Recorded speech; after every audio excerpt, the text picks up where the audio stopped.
Meus cumprimentos a todas as pessoas que estão nos assistindo. Eu sou Wagner Souza e hoje eu trago para vocês a utilização do simulador de concessão de benefícios, uma das ferramentas de cálculo disponíveis dentro do IEPREV Calc. E a utilização desse simulador é bastante simples, bastante intuitiva, como a gente vai demonstrar aqui nesse breve vídeo. Aqui temos a página inicial do IEPREV Calc, indicando os simuladores desenvolvidos até o momento, e para verificar a contagem de tempo de contribuição, valor de renda mensal inicial, é possível utilizar o simulador de concessão de benefícios. Então, vamos no ícone dele, e aqui temos as possibilidades, como eu disse, de concessão no RGPS, de três maneiras iniciar, né? Podemos migrar os dados a partir do QNIS, que é a modalidade mais utilizada, mais célere, mais simples, né, mais eficiente, costuma ser para a maioria dos casos. Basta retirar o PDF do QNIS completo de vínculos e remunerações no site Meu INSS, naquele formato específico que é emitido do site. Uma versão que seja escaneada, por exemplo, ela pode não funcionar, né? Por isso que o ideal é utilizar o QNIS que tenha sido emitido pelo Meu INSS. Se a pessoa quiser inserir os dados manualmente, basta clicar na opção correspondente e inserir os vínculos e os salários de contribuição. E a pessoa também pode inserir vínculos que não estejam no QNIS, caso ela opte por migrar os dados a partir do QNIS. Pode ter acontecido em alguns casos de faltar alguma informação, ter algum vínculo que não tenha sido devidamente registrado em CTPS, ou que está na CTPS, mas que não está no QNIS por qualquer motivo. Então a pessoa pode inserir manualmente também. E pode selecionar um segurado cadastrado. Também para fazer alterações, cálculos, né? Aqui fica bastante a cargo da pessoa como ela vai fazer, né? Eu vou utilizar aqui para demonstração do funcionamento do sistema a migração de dados a partir do QNIS. Clico aqui, clico em continuar, e aqui eu posso ou clicar e selecionar dentro de uma pasta o arquivo que eu quero utilizar, ou eu posso simplesmente arrastar de um diretório o extrato que vai ser utilizado. Então, após a importação do QNIS, nós temos as informações de identificação do segurado, e aqui algumas informações que precisam ser inseridas por quem estiver operando o simulador. Data de filiação, que é determinante para fins de verificação de regras que podem ser aplicadas para a concessão do benefício, desse segurado especificamente, 6 de maio de 2006. Seleciona também o sexo da pessoa, para fins de definição de regras, né? Aqui nós temos os vínculos que estão com um borrado apenas para preservar a privacidade, né, do segurado que está sendo utilizado para demonstração, mas é bem simples, né? Aqui nós temos todos os vínculos que foram importados do QNIS. Se eu quiser inserir manualmente, vou colocar aqui, por exemplo, teste, demonstração, a data de início vou colocar aqui 1/1 de 2015 até 31/12 de 2015. Clico, venho inserir. Essa relação ela já vai aparecer no final como um vínculo que não estava originariamente no QNIS, né? Aqui nós temos que tratar algumas informações antes de prosseguirmos. Nós temos aqui a identificação de dois vínculos sem data fim, e essa marcação em vermelho demonstra isso. Se eu quiser, por exemplo, prosseguir sem fazer o tratamento adequado das informações, o sistema vai me alertar. Isso é uma informação obrigatória. Então, eu tenho que editar essa informação. Eu posso colocar aqui, por exemplo, ele trabalhou até 31/12 de 2007. Clico em editar. Essa irregularidade, ela deixa de existir e também falta com essa outra empresa. Então, vou colocar aqui que esse segurado trabalhou também até 31/12 de 2010. Pronto, as datas fins já estão inseridas. E aí o advogado, caso isso aconteça, ele pode verificar carteira de trabalho, livro de registro de funcionário, vários outros elementos para identificar com precisão qual data fim deve ser inserido no caso concreto, né? Aqui nós temos também algumas informações referentes ao salário de contribuição.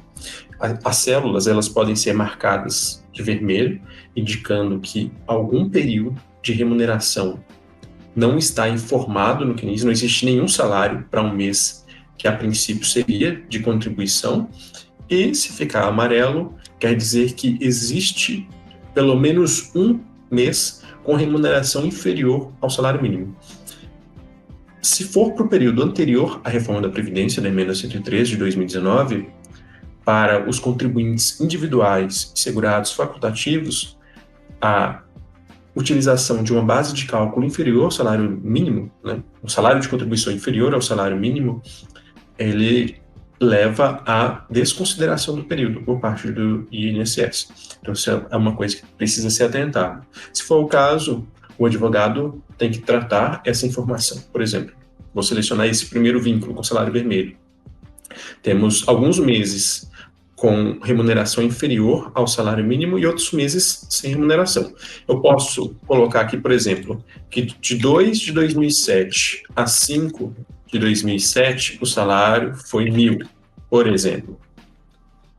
Já está inserido aqui. Agora, o que eu posso fazer também? Eu posso desfazer essa alteração, vou colocar aqui novamente, eu posso limitar todos os salários de contribuição ao teto ou ao salário mínimo, se for o caso. Então, clico aqui e seleciono quais tipos de células vão ser elevadas para o salário mínimo ou para o teto, aqui a sistemática é a mesma. As amarelas, que são aquelas que têm remuneração, mas inferior ao salário mínimo. As vermelhas, que são sem remuneração. Ou se eu quiser fazer esse tratamento para os dois tipos, eu posso simplesmente clicar em ambas, salvar e depois salvar aqui também. A irregularidade que foi apontada inicialmente, ela deixou de existir então. Outro botão que pode ser útil é o botão de duplicar o vínculo. E quando que isso pode ser útil? Se essa pessoa, por exemplo, tiver uma parte do período com exposição a agentes nocivos para que seja convertido o período anterior à reforma, né, de especial para comum, ou se eu quiser fazer algum tipo de inserção que não esteja prevista no CNIS. Né? Mas aqui eu vou pegar este vínculo aqui, por exemplo, criar uma cópia dele, se eu quiser colocar outras informações de salário de contribuição, de fatores de risco, né? Porque, por exemplo, eu vou selecionar este vínculo aqui para edição, clicando no ícone amarelo com lápis. Tem aqui a data inicial, data final. A pergunta, elaborou em condições especiais? Se eu clicar em sim, eu tenho que inserir aqui o fator de conversão. E aqui já temos os fatores de conversão de tempo especial em tempo comum. E se for o caso de trabalhar como pessoa com deficiência e for feita a conversão de tempo em razão dessa situação, também tem aqui a tabela com os fatores de conversão trazidos pela legislação. Aí basta o operador do sistema inserir essa informação e já vai ser considerado, né? Ok, seguindo em frente, depois de tratar essas informações, posso clicar em continuar. Se eu não tiver tratado todas, vai aparecer esse aviso, informando que existem competências com salários de contribuição inferiores ao salário mínimo ou sem remuneração informada. Se eu quiser continuar sem fazer a alteração disso, para ver qual seria o tempo máximo de contribuição que essa pessoa teria, eu posso fazer isso, clicando em sim. Aí a gente segue para a etapa seguinte, a etapa 5, que é o relatório de tempo de contribuição, em que são demonstrados os períodos de contribuição, os dados do segurado, né, idade e documentação e tudo mais, né? E também temos um gráfico demonstrando ao longo do tempo em quais períodos houve contribuição, de acordo com as informações, né, que foram trazidas do CNIS e inseridas manualmente. E temos também o tempo de contribuição até cada um dos principais atos normativos que alteram regras de concessão de benefício. E isso é importante para fins de verificação de direito adquirido à aplicação de regras anteriores. Não é o caso aqui, mas se esse segurado tivesse, por exemplo, mais do que 35 anos ou 35 anos, pelo menos, de tempo de contribuição e a carência de 180 meses, até a data da reforma da Previdência da emenda 103, ele teria direito adquirido à aplicação das regras anteriores para fins de aposentadoria por tempo de contribuição. Então, por isso que vem essa informação separada, né, até cada um desses atos normativos. Eu posso, caso eu queira, exportar esse cálculo para a utilização do simulador de regras de transição, em que é feita a indicação da data a partir da qual a pessoa poderá requerer a aposentadoria se contribuir daqui para frente, ou eu posso clicar em continuar e calcular um benefício já para a data atual, por exemplo. Vou clicar em continuar e traz novamente essa informação, né, dos salários de contribuição. Se eu clicar que eu quero continuar, eu posso limitar aqui ao salário mínimo, ou eu posso retomar ao passo anterior, né, 2 passos anteriores, para a alteração do salário de contribuição e tratamento de tudo. Aqui, como é apenas uma demonstração, eu vou limitar tudo ao salário mínimo para permitir que todos os períodos sejam considerados para fins de cálculo. E vou aqui criar um novo cálculo. Se eu quiser fazer um cálculo de revisão da vida toda, eu marco essa caixa e todos os salários de contribuição anteriores a julho de 94, se existentes, serão considerados no cálculo da média salarial e, por consequência, do valor do benefício. Isso é importante observar como que vai se desenvolver essa tese, né, daqui para frente, porque no momento da gravação deste tutorial, a revisão da vida toda, ao que tudo indica, não deu certo. Mas vamos aguardar até o final do processo. Caso queira fazer o cálculo, é possível.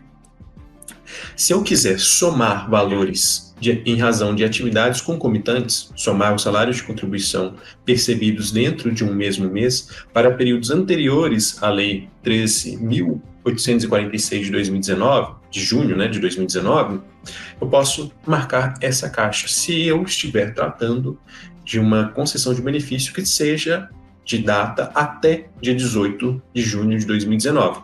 E por que isso? Porque essa lei ela já trouxe essa possibilidade de fazer a soma. Então, o INSS sempre vai fazer a soma dos salários de contribuição se o benefício for concedido depois da Lei 13.846. Mas existe o tema 1070 do STJ em que ficou firmada a possibilidade de termos essa soma dos salários de contribuição concomitantes também para períodos anteriores à Lei 13.846. Se for o caso, basta clicar aqui que já vai ser feito automaticamente pelo sistema. Eu venho aqui em criar novo cálculo e eu posso selecionar a data de início do benefício. Por padrão, a data que vai vir informada é a última data do último vínculo do QNIS, ou então o último vínculo informado manualmente. Mas se eu quiser alterar, por exemplo, vou alterar dia 13/9 de 2024, a última contribuição foi até 31 de agosto, né? Aí simplesmente seleciono aqui e coloco a data. Se eu quiser colocar alguma referência para identificar o cálculo, eu coloco aqui o nome. Vai ficar mais fácil depois, principalmente quando a pessoa cadastra vários cálculos de renda mensal inicial dentro do simulador de concessão de benefício para um mesmo segurado. Então, existe essa opção. A espécie de benefício, nós aqui temos todos os benefícios que são concedidos, pagos pelo INSS. Temos a aposentadoria especial, com os diferentes períodos de contribuição, a aposentadoria da pessoa com deficiência, por idade, por tempo de contribuição. Temos a aposentadoria por tempo de contribuição, aposentadoria por idade, trabalhador urbano, trabalhador rural, professor, auxílio acidente, auxílio por incapacidade temporária, pensão por morte do instituto aposentado na data do óbito e não aposentado na data do óbito. Então, todos os benefícios que precisam ser calculados no INSS nós temos aqui. Eu vou selecionar aqui, por exemplo, aposentadoria por incapacidade permanente.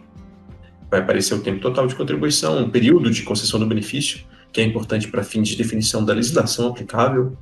E se eu quiser descartar os menores salários de contribuição em conformidade com o parágrafo 6º, artigo 26 da emenda 103 de 2019, é possível, mesmo para benefício por incapacidade, mas aqui isso, obviamente, depende da argumentação jurídica que vai ser utilizada, né, e do sucesso dessa argumentação, porque o INSS mesmo, ele entende que não é possível descarte para o cálculo da média salarial, caso o benefício calculado seja um benefício por incapacidade. Se eu quiser calcular com alíquota de 100% também, que vai se aplicar nos casos em que o benefício for decorrente de acidente de trabalho, doença profissional ou doença do trabalho, né? Então, não vou selecionar nenhuma dessas caixas, mas existe a opção. Clico aqui em inserir e pronto, já tenho aqui o benefício como criado. Eu seleciono essa hipótese, eu posso criar novos cálculos, vários cálculos, mas eu vou selecionar aqui apenas um para realização. Seleciono aqui nessa caixinha, clico em continuar. Após isso, vai ser demonstrado qual seria o valor do benefício na data que foi definida de acordo com as informações que foram fornecidas ao sistema. E aqui é importante a gente considerar que o cálculo que foi feito é de uma aposentadoria por incapacidade permanente com pouco tempo de contribuição. Então, o percentual que vai incidir sobre essa média salarial também vai ser menor, né? Como todos nós sabemos, pós reforma da Previdência, o tempo de contribuição passou a ser um dos fatores determinantes no valor da renda mensal inicial, mesmo em casos de benefício por incapacidade, né? Somente a aposentadoria por incapacidade permanente. Então, se eu clicar aqui em imprimir, é possível gerar um relatório com os valores de salários de contribuição, que vão aparecer aqui os salários de contribuição que foram considerados, o cálculo da soma dos valores de salários de contribuição devidamente corrigidos, o divisor utilizado, média, percentual que vai incidir, índice de reajuste caso haja, e o valor da renda mensal inicial. Posso gerar esse relatório para acompanhar, por exemplo, instruir um processo, uma petição inicial, no momento da distribuição ou em qualquer outro momento do processo, ou até mesmo para apresentar para o cliente. Posso gerar esse relatório. E caso eu queira utilizar este cenário contributivo como base para a elaboração de um planejamento previdenciário, basta eu clicar aqui em selecionar este cálculo para planejamento, mas essa hipótese especificamente é tratada em um outro tutorial, já que aqui o simulador de planejamento previdenciário é uma outra ferramenta, integrada, mas outra ferramenta. Então, espero que este vídeo tenha sido útil para todos vocês. Em caso de dúvidas, podem ficar à vontade para entrar em contato com a equipe do IEPREV, que tem certeza que todas as dúvidas vão ser retiradas. Muito obrigado.